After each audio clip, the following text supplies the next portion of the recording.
Okay guys, this is the tomato sauce that we just made, and this is going to go in the rice balls, and it's also going to go into the baked ziti.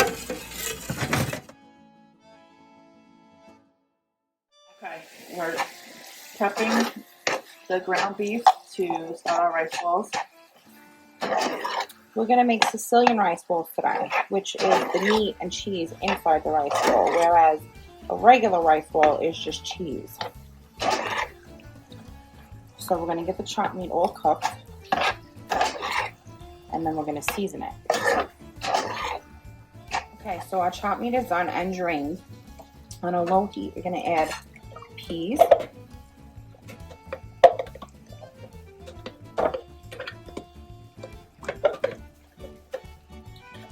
onion powder,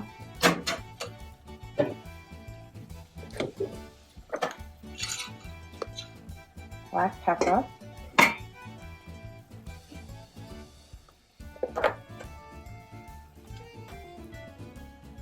garlic powder,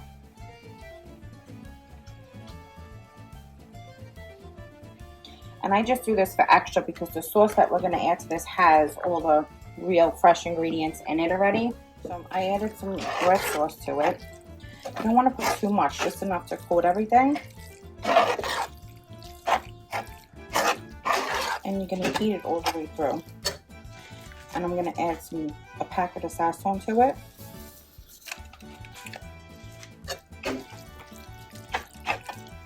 And we're going to stir. So we're going to cut up the mozzarella. We like polio for this. I mean, you could use any brand you want, but we just prefer that one.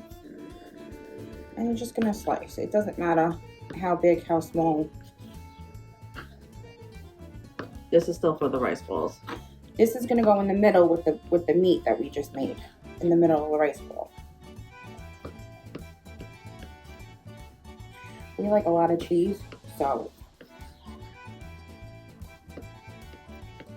But it's up to you whether how much you want to put in, not put it in.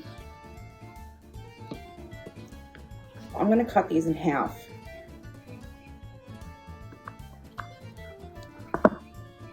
And then as I make the rice balls, if I feel it's too big, I'll just rip some pieces off. But maybe this one I'll do in threes.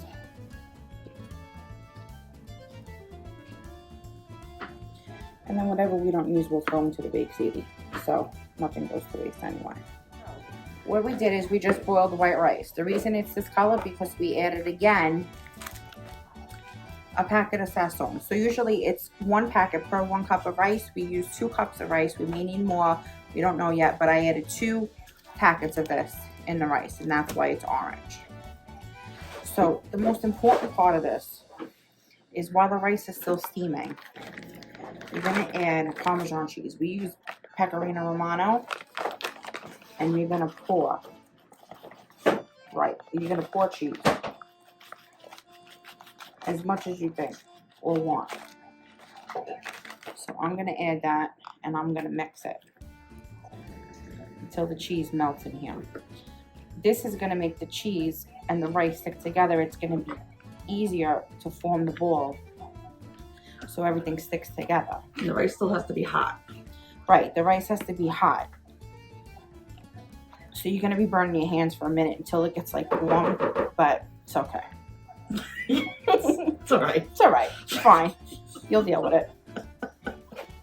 The outcome is a rice ball, so who cares? Right. The outcome is a delicious rice bowl. So if your hands are blistered, whatever. You just deal with it. You deal with it for the minute. You know she wants to say something in the background.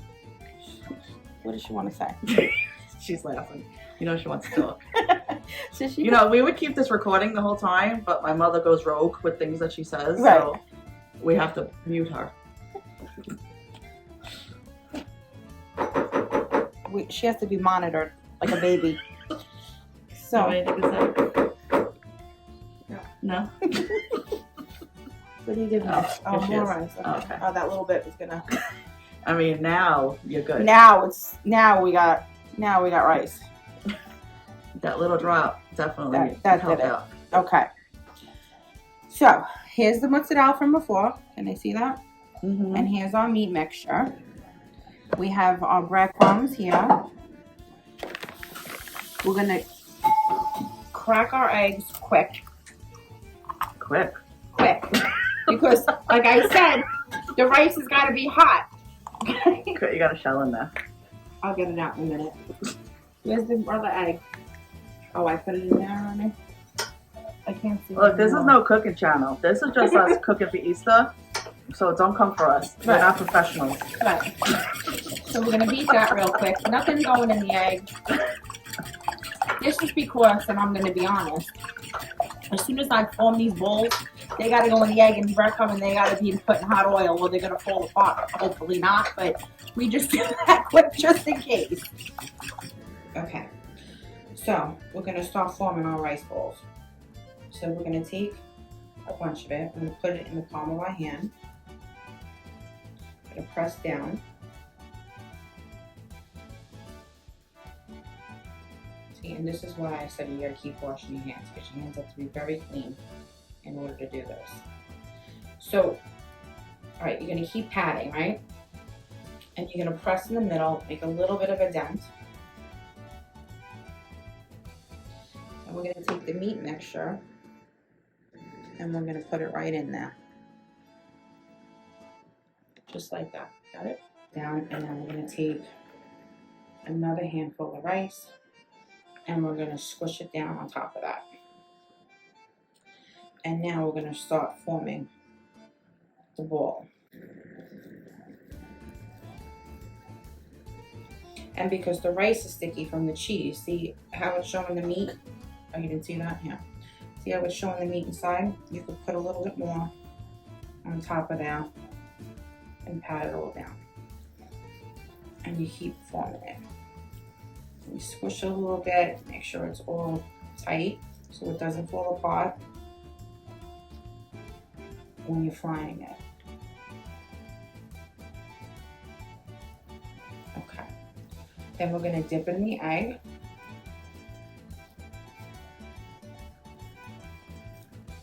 Okay. You get it completely coated, and then we're gonna put it in breadcrumb.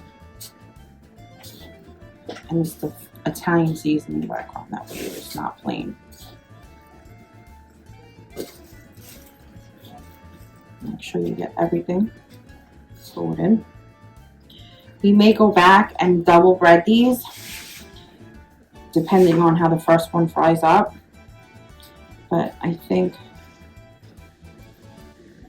we may be good.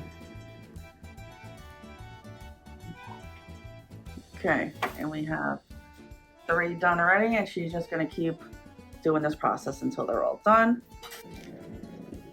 Here's the rice ball. This is one try. There's another try of 6. So she made a dozen rice balls. So I'll show you what they look like after they're fried up.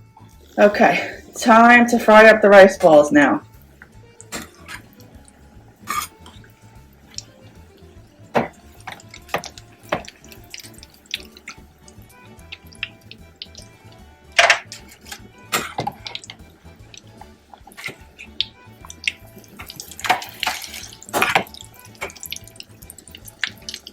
They're holding together, Dina. Huh? They're holding together nicely, Dina. Yeah, I squished them enough. Hopefully they stay.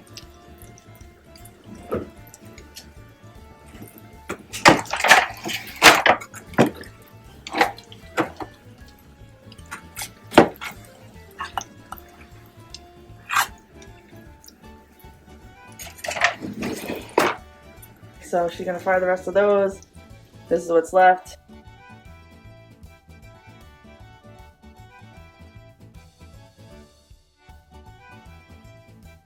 Okay.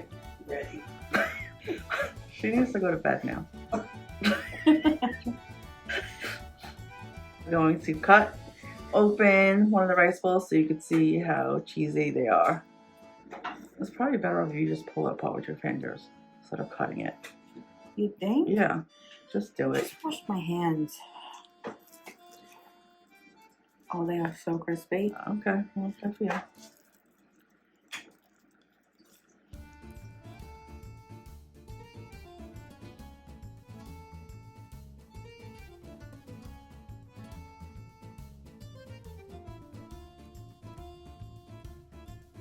So we had leftover chopped meat mixture from the rice bowl, so we decided that we're going to make stuffed meatballs with the rest of the meat, and we're gonna fry them up. So she's just making them into balls, putting some mozzarella in the middle and some breadcrumb, and we're gonna fry these up and see what the heck this even comes out to be. Right. Because don't hold me responsible for this one, because this is new. They're probably here. gonna be like the best meatballs that you ever Yeah, had. that's it.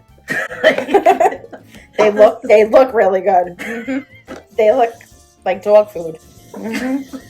Right. Stay tuned to see what these little meat things that come out to be after they're fried up. That's mozzarella sticking out of them. What is that? Can I get rid of this, or Well, I mean, I can't do nothing with it. I don't have a top. I'll add it to this one. Hold on. okay. I'll add it. This one's got double cheese.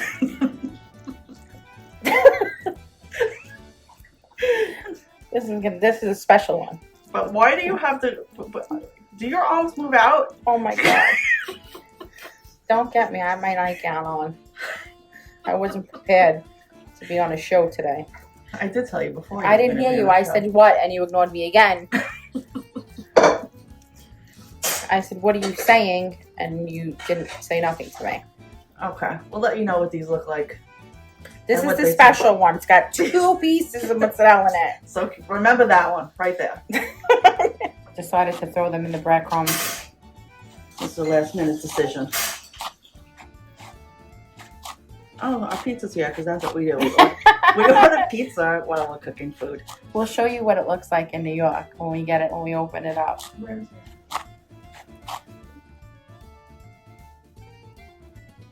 This is a Sicilian pizza that we just got. It's called L&B style, which means that the sauce is on the top instead of underneath the mozzarella. So the mozzarella is underneath here. And L&B is actually just the name of a famous pizzeria in Brooklyn. But anybody that wants this type of pizza, it's always known as you want a slice of L&B, which would mean sauce on top.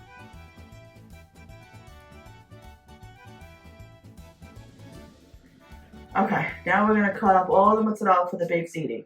So we have 2 mozzarellas, 2 paleo rigattas, and a bag of Parmesan cheese. Yes, all of this goes into the baked ziti. As soon as we cut up all this mozzarella, I'll show you what the whole bowl looks like. Okay. Okay, so this is the mozzarella and the ricotta. So we just mix this good.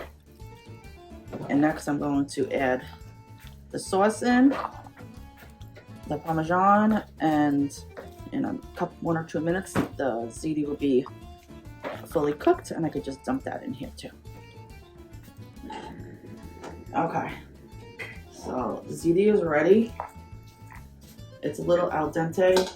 If anybody doesn't know what that means, it means it's still a little bit hard, only because it's going to cook when it's in the oven.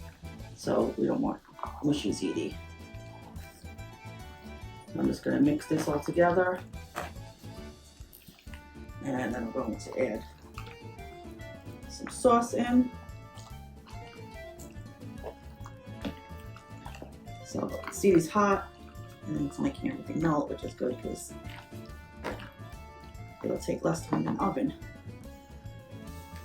Now I'm going to pour in some sauce. So I'm going to stir that and just see if that's enough sauce in here.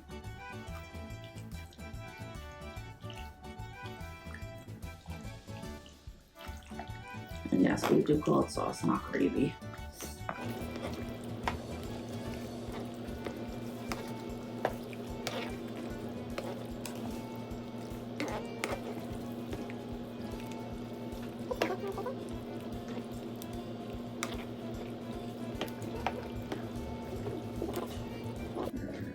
Okay, so it's all mixed. Yes, it looks like soup, and that's exactly what we call it. The soup. But this is liquid gold. You could just eat it just like this. You don't even have to cook it and put it in the oven. I know, I want to eat it right now just like that. You just get a piece of bread and you just eat it just like this. And you're good to go. So the last thing is the Parmesan.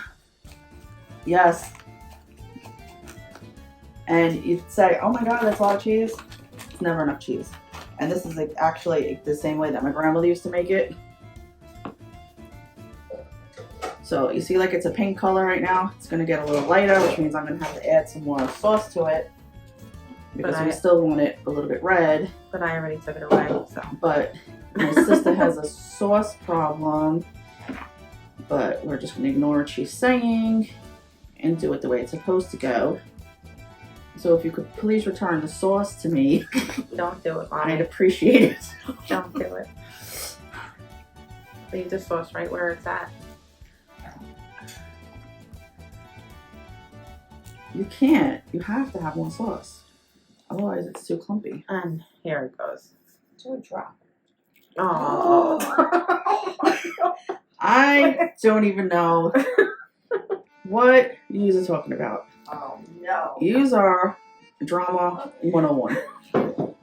Because yous hate sauce. That's what the problem is. Yeah. Yous hate sauce. Normal people don't hate sauce. Yous are like sauce shaming. What did I call her? She called us salt shamers. Sauce shamers. I don't know. Where'd I get it from? You are a sauce shamer. And this here, guys, Big Ziti. Mm-hmm. Do you even know what you're making right Well, because, you know, depending on the holiday, it's different. Thanksgiving is lasagna, Easter's Big Ziti. And now I'm just going to put this in a tin.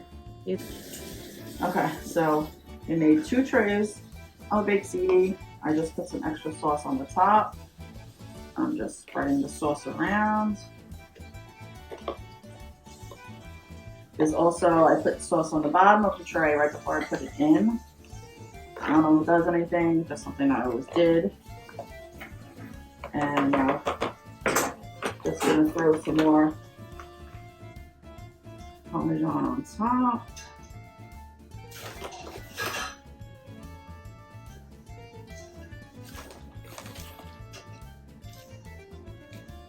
Don't worry about the clumps because they'll melt.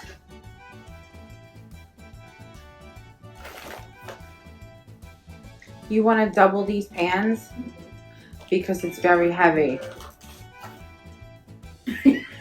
Okay. I'm glad she agrees with me. Right. Mm-hmm. One more time. And now they go in the oven at 350, probably for about 20-30 minutes or until you see the cheese bubbly, because really all you're waiting for is the mozzarella to melt because everything else is cooked already. Covered? Yes, cover them both tightly with aluminum foil because once that mozzarella starts melting, it's going to start coming over the sides. That's why we did too, because that one was overflowing. But yeah, definitely 2 trays.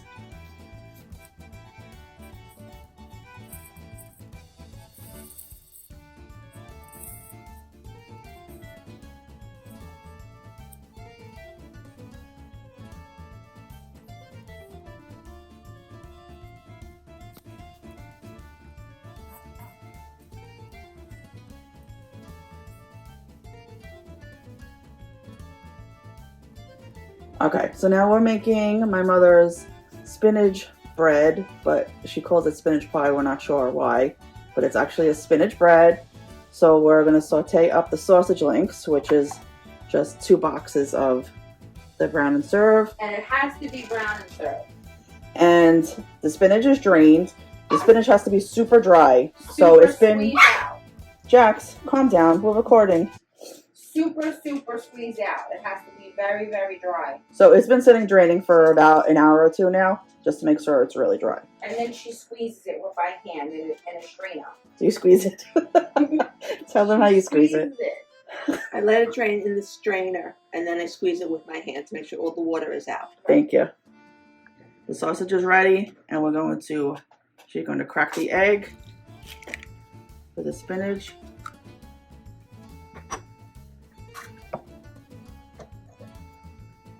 And now she cuts up all the sausages with a scissor. We don't know why she uses a scissor and not a knife, but this is just how she does it.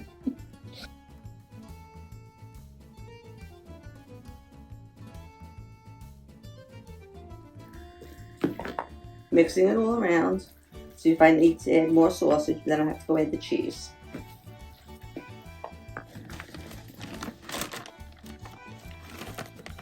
Okay, now we add the cheese because everything needs cheese.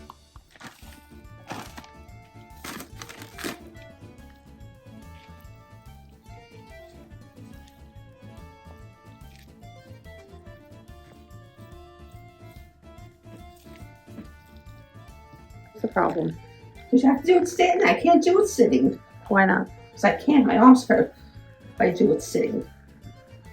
You want to stand up? You understand? Yes, I cannot do it like this. You always stand and do Yes. You told me to sit down. This is angry spinach today. This is angry spinach making. it? You have to spread it like that? Yes. You hate us right now? Yes. Okay, so what are you going to do now? Now I have to take care of that. So that's for two. Made for two. The spinach mixture. Spinach mixture, yes. Okay.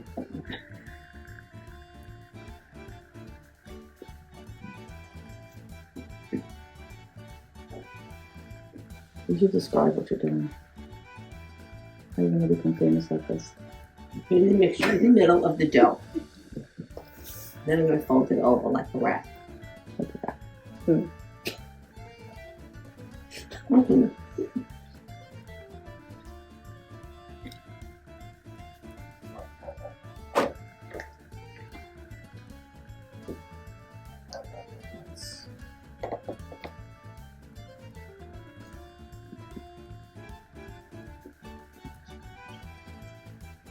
You made too much? You're talking to yourself? Yes. Okay. That's good. There's some in there on that. And you take it, look, and you fold it over like this. Mm-hmm. And you make the two ends meet, and you squish them down together. Okay. Okay, see? Got it? Mm-hmm. Yes. So now you're going to make two like that. Yes. And now you put that in the oven for how long? So whenever. To whenever? Okay, that's a good recipe. You take them out when the dough When is it's brown. light brown. Golden brown. Golden brown. Okay. Okay, so what happened to this one? There's a hole. It's going to be a hole in the middle. How do you know? Because I can see the bubble, so we have to do a patchwork. We have to rip off some of the dough Okay. and place it on top of the patchwork. You're going to do that now? I am doing it right now, yes. 1 second. This is serious stuff. Mm-hmm. Even if it doesn't break, you're still going to do a patchwork? Yes, because it's going to leak through. Oh, okay. You have to. It's a must. Okay. It's a must. That's patchwork. Wow. Okay. Patchwork. So, That's it? That's the patchwork? that's good. It's good? Mhm. So that piece holds it all together now. Yep. Okay. Some of it just still see coming through, but basically it's best to do it like that. Okay. Okay. You don't want to squish it down a little bit more? No, it doesn't really matter. Doesn't matter. Don't matter. It's there. Mm-hmm. Okay? It's there. Okay. If you're making a mess now, with patchwork. Because she butted in. I was fine with it. I wasn't gonna do A patchwork? She was going to do a patchwork. I was doing it just how I left it, but she opened her mouth, so that's what happened. Mm-hmm. So I made too much now. So Okay. he's stuffed. What's the big deal? Right. It's gonna explode. I don't think it's going to explode. I don't think it's going to explode I mean, either. it's a little dramatic. It's going to, trust me. It's not gonna, I'm is. sure.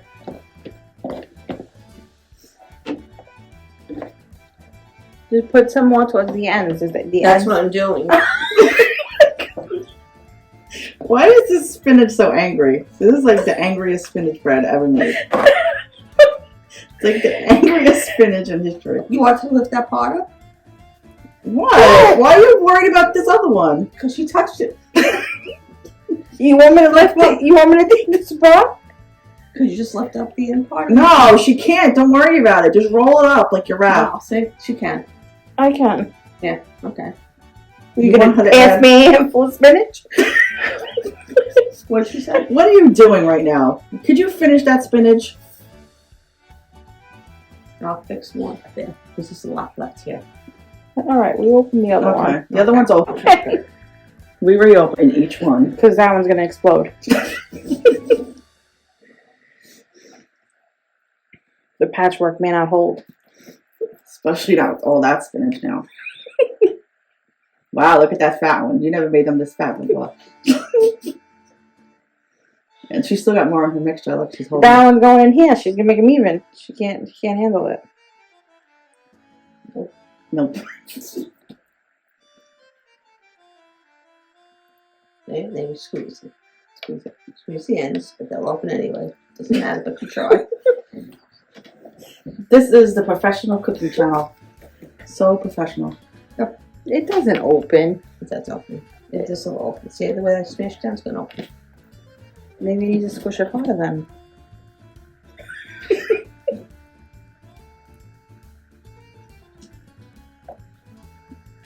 Beautiful. Thank you. That's gorgeous. Okay. Cheers.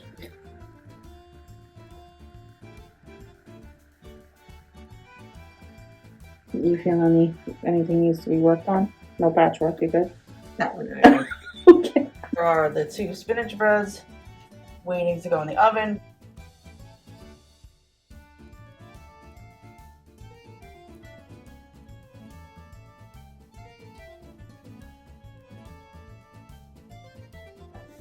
Okay, so this is the mixture for my grandmother's Easter cookies. It's 2 pounds flour, 8 ounces sugar, 8 ounces water, and 1 pound of Crisco. Now I'm gonna just mix this up. Okay, so this is what the dough should look like. And now I'm gonna measure them out. They all should be 10.5 ounces each. It only makes 6 cookies, which you're probably like, what am I just gonna do with 6 cookies? But you'll see they're enormous. Okay, so all the dough is weighed out. They're each 10.5 ounces each. That batter only makes 6 cookies, but as you see, they're huge cookies. So at least 2 or 3 people could eat one of these cookies. Of course, if you want to make more, you could just double that whole batch. So this is how I shape them. I flatten it out a little bit, and then I'm going to take like a thumbful off the top, and this is going to be for the little handle and for the part that will go around the egg, because hard-boiled eggs will go in each one of them because they're Easter basket cookies. Now I'm just going to flatten this down.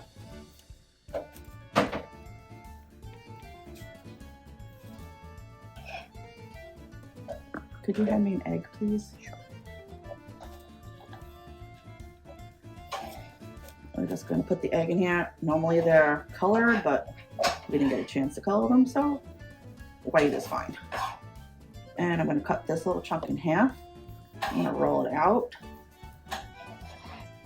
And we're going to make the little handle here. Let's make it all stick together. And then we're going to take this part. And this is going to be the little part that holds your little egg in. And now I'm going to do that.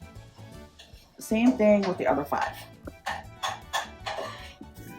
This here is the cookies ready to go into the oven. There's 2 trays like this. They're going to go in the oven at 350 degrees for about 10-15 minutes, or until you see them getting golden brown. Okay, so the cookies are out of the oven. You'll see they're still light colored, but they're golden brown on the sides, which is just what you want because they will cook some more while they're sitting here. Now the next step is to make the icing, which is confectioner sugar and milk. Okay, so I'm going to make the icing now for the cookies. This is confectioner sugar. I'm just going to add some milk to it. But add the milk very slowly. Otherwise the icing will be too thin and it's just going to be run down your cookies. But you want like a thick, nice coating on top of them. So I'm just going to mix this all up and I'll see if I'll have to add any more milk to it. consistency that you want it. You gotta keep mixing and mixing and mixing until the lumps are out of it. I can't tell you the exact measurements because it's really by eye how much confectionery sugar to how much milk. I never had, you know, an exact measurement. That's why I'm not giving it. And now we're just going to take this and just start pouring it over the cookies. Put it on the handles. This will take a little bit to dry. Once it dries, the icing will harden now. We put them on wax paper because it's gonna make a mess. It's gonna drip off the cookie.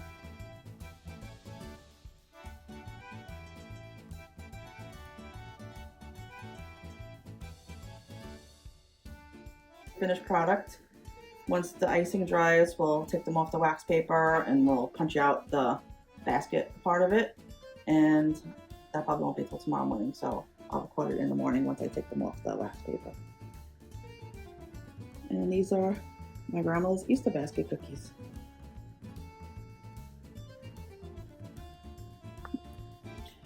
Okay, so we removed the cookies off the wax paper because they were just sitting in the wet icing. See, if you touch them, you hear that? They're hard now. So they're gonna dry better without sitting in all that wet. So we put them onto here.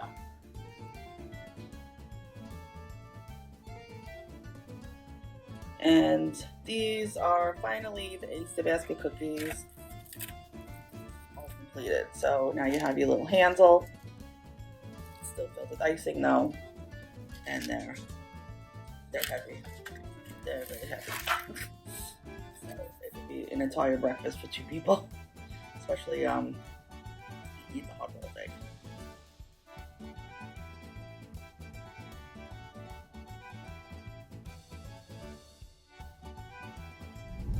Good morning, everyone. It's Easter morning. I'm on my way home to go finish cooking for today.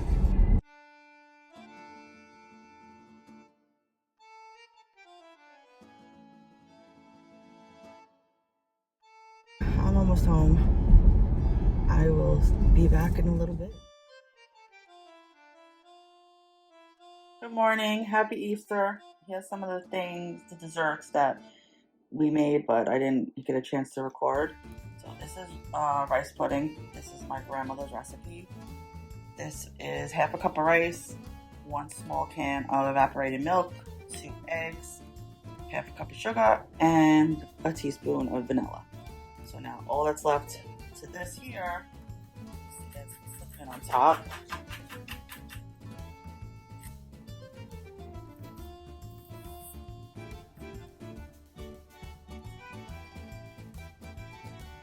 Keep it in the fridge until it's ready.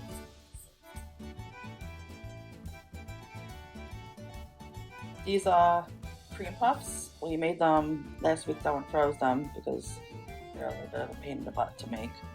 So we're thawing them out now. And these are also one of my grandmother's recipes.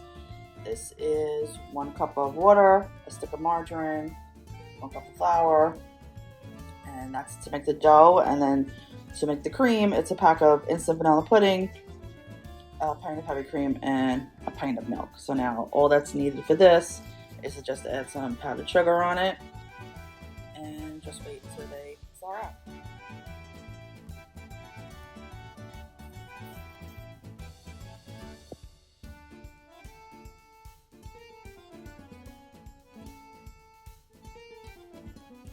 This is the prosciutto bread, which was also done off camera. Basically, it's pizza dough because we had no time to make fresh dough. And you roll up in it cubed up prosciutto, about 1 pound, and some mozzarella. Put it in there, roll it up, and then just bake it in the oven until it's we're just slicing up the prosciutto bread.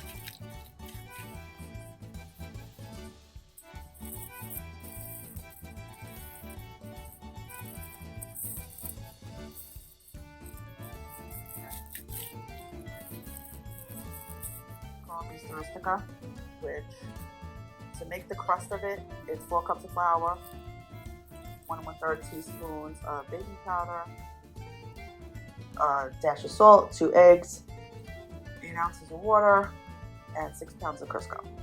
That's if you wanted to make it the traditional way. Again, we didn't have that much time because there was so much other stuff to make.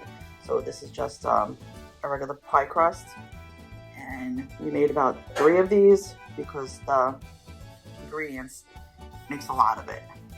So inside of here is 3 pounds of ricotta, 3 eggs, and then 2 cups of dried meat, all chopped up, which would be prosciutto, gabagool, salami, 1 large mozzarella, plenty of grated cheese, of course, a little bit of black pepper, and half cup of provolone cheese.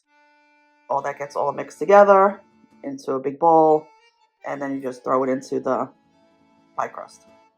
Usually, they're not in pie crust, but this is just easier for us to do. And once we eat, I'll take pictures of everything, you know, once everything is sliced open.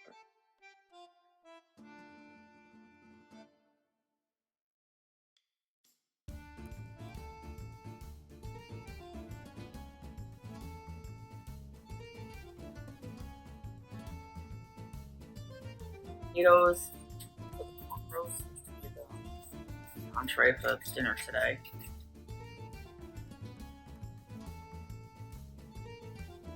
Okay, all the potatoes have been peeled, and now she's gonna cut them up and put them around the roast.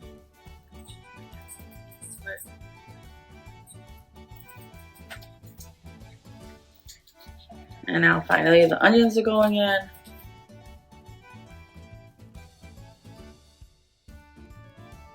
Okay, so this is the pork roast with the potatoes and the onions. We just have to drizzle some oil on it, and then it'll go into the oven for about an hour at 400 degrees.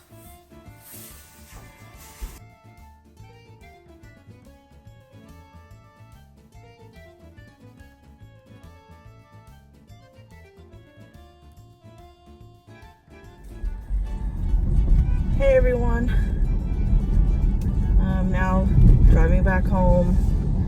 Easter dinner is finished, and just like that, 2 days of preparing, a couple hours of eating, and it's all over for another 364 days. I hope everybody had a great day today. And that's it, guys. I hope you enjoyed my first vlog. More to come, different kinds of stuff. And I will see you all soon.